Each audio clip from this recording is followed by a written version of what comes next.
Hello friends, आज का जो हमने टॉपिक चूज करा हुआ है debt equity ratio. Debt equity ratio भी इंपॉर्टेंट होती है। किसी भी कंपनी में इन्वेस्टमेंट करने से पहले हमें डेट टू इक्विटी रेशियो भी देख लेना चाहिए कि डेट टू इक्विटी रेशियो उस कंपनी का है।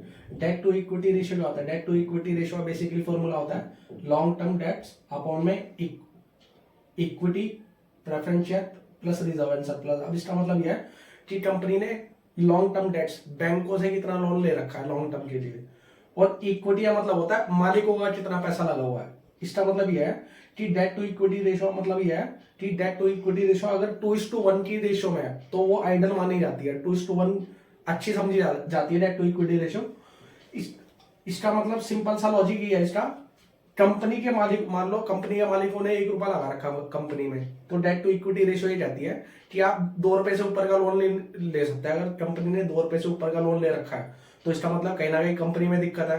कंपनी के मालिकों ने अपनी कंपनी में कम पैसा लगा रखा है, बाहर से पैसा ज्यादा उठा रखा है, तो इसका मतलब कुछ ना कुछ तो कंपनी में इंटरनल प्रॉब्लम्स होगी, जब तो बाहर से ज्यादा पैसा उठा रखा है और कंपनी के ओनर ने अपने घर से कम पैसा ला रखा है।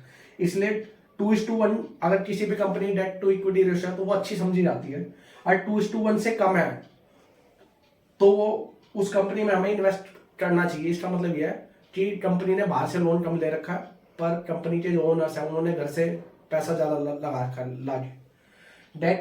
डेट टू इक्विटी रेशियो अगर आप बैंकिंग शेयर्स में इन्वेस्टमेंट करते हैं तो डेट टू इक्विटी रेशियो 2:1 से ऊपर भी होगी फिर भी चल जाएगा, क्योंकि बैंकों का काम है लोन प्रोवाइड कराना।